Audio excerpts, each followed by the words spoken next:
हरी चरनिया में शीश झुकाई चरनिया में शीश झुकाई और रतिया तोहार गुण गाई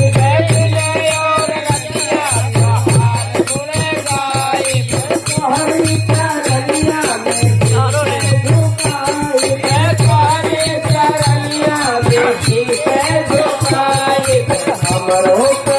दिया बचाओ मैया चली आई के कहाए लाओ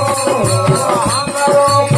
दिया बचाओ मैया चली आई के कहाए लाओ बोली मिया की कैया मैया चली आई के कहाए लाओ मैया मैया चली आई के